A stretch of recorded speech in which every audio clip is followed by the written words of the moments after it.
جو زرداد ہاشم خان کا خون کھلا گیا تھا۔ زرداد کے تمام لوگ وہاں بنتی اس نئی سچویشن سے خوفزدہ ہو کے تھے۔ زرداد کے تیور بتا رہے تھے کہ کسی قیمت پر اسنا کو ان لوگوں کے سامنے نہیں لائے گا، بلکہ اگر مزید ایسی کوئی ڈیمانڈ کی گئی تو ان قریب یہاں خون خراب ہو جانا تھا۔ لیکن ایک فائقہ تھی جسے یہ ساری صورتحال مزہ دے گئی تھی۔ وہ زرداد کے خلاف کسی قیمت پر نہیں تھی، بس یہی چاہتی تھی کہ اسنا کسی طرح زرداد کی زندگی سے نکل جائے۔ وہاں موجود صورتحال کو دیکھ فائقہ خاموشی سے وہاں سے نکل آئی تھی۔ اس کے چہرے پر ایک عجیب سی مسکراہٹ بکھری ہوئی تھی۔ خبردار، میں تم سب کی طرح بغیرت نہیں ہوں کہ اپنی بیوی کو یہاں نمائش میں پیش کروں۔ وہ میری عزت ہے جسے تم سب کی طرح بھرے بازار میں رسوا نہیں ہونے دوں گا، اور ایسی خواہش رکھنے والوں کو ادھیڑ کر رکھ دوں گا۔ زرداد کے لہجے میں شعلوں کی سی لپک تھی۔ وہ اتنی زور سے دھاڑا تھا کہ وہاں موجود لوگوں کو اپنے کانوں کے پردے پھٹتے محسوس ہوئے تھے۔ تم حد سے بڑھ رہے ہو، تم مجھ سے ایسے بات نہیں کر سکتے۔ میں چیف ہوں تم سب کا۔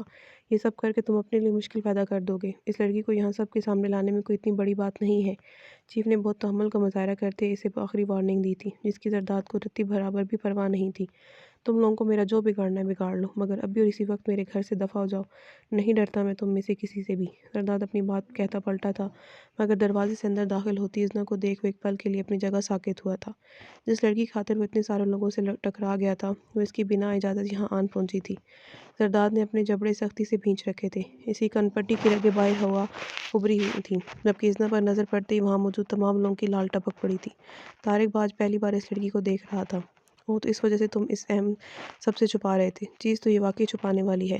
طارق بھا نے اپنی مونچھوں کو تاؤ دیتے ازنا پر اپنی غلیظ نگاہیں گاڑی دیں، مگر اس سے پہلے کہ اس کی بات مکمل ہو پاتی، زرداد نے اپنی گن نکالتے سیدھا اس کے جبڑے پر فائر کیا تھا۔ سب لوگ اپنی جگہ سے بے اختیار اٹھ کھڑے ہوئے تھے۔ آج پہلی بار کوئی چیف کے سامنے یہ سب کر رہا تھا۔ زرداد ہاشم خان یہ سب ایک لڑکی کے لیے کر رہا تھا جو کسی کو بھی یقین نہیں تھا، جبکہ ازنا اس شخص کا بگڑا چہرہ دیکھ خوف سے چیخ کر رہ گئی تھی۔ ہاشم دادا! طارق بھا کی حالت دیکھ چیف کی بھی بلتی بند ہو چکی تھی۔ وہ بے یقینی کے عالم میں زرداد کی جانب دیکھتے بولا تھا، اپنے ان سارے پالتو کتوں کو لے کر یہاں سے دفع ہو جاؤ، ورنہ تم سب کے بھیجے اڑانے میں مجھے مزید زیادہ وقت نہیں لگے گا۔ زرداد اس سب پر ایک قہر آلود نگاہ ڈالتا، غضبناکی کی آخری انتہا پر پہنچتا دروازے میں کھڑی ازنا کی کلائی اپنی سخت گرفت میں دبوچے وہ اسے اپنے ساتھ گھسیٹتا باہر نکل آیا تھا۔ ازنا کو اس کی گرفت میں اپنی کلائی ٹوٹتی محسوس ہوئی تھی، مگر زرداد کا سفید چہرہ شدید غصے کے عالم میں بالکل ریڈ ہو چکا تھا۔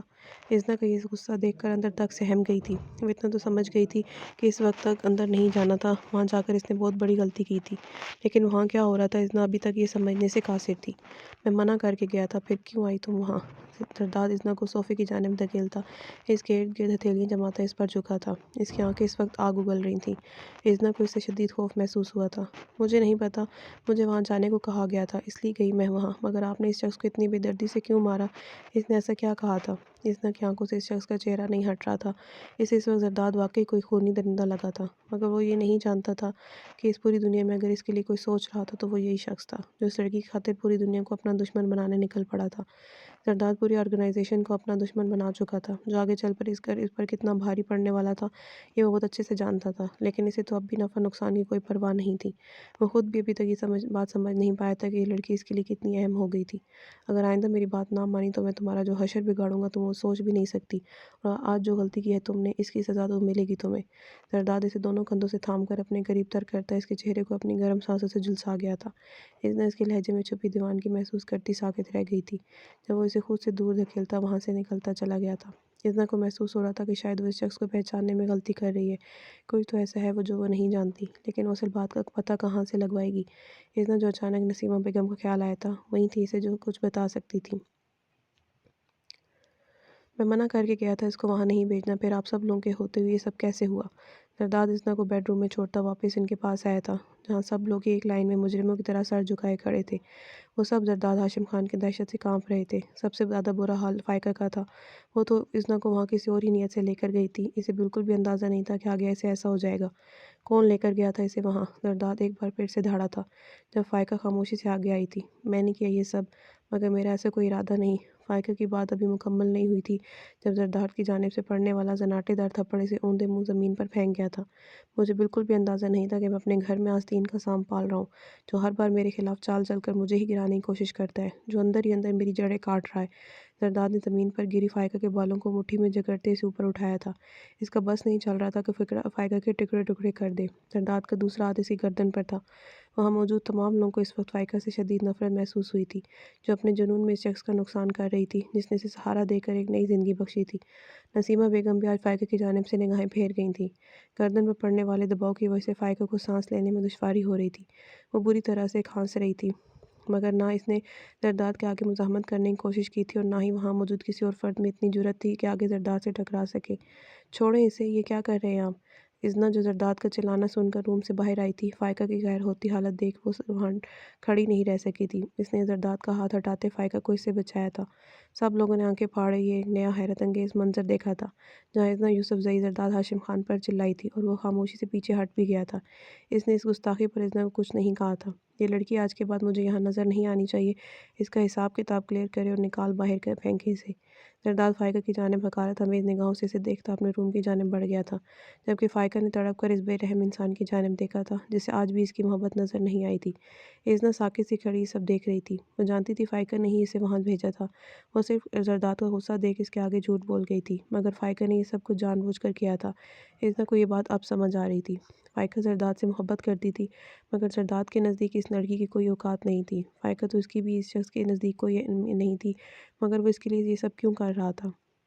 اذنا نے نسیمہ بیگم کی جانب دیکھا تھا، جو اسے ہی دیکھ رہی تھیں۔ آج تک اس بیس کی نفرت ہی دیکھی ہے سب نے، مگر اب سب لوگ اس بیس کی محبت دیکھیں گے، جس کی شدت کیا ہونے والی ہے اور کتنے لوگ اس میں جل کر راکھ ہونے والے ہیں، یہ تو آنے والا وقت ہی بتائے گا۔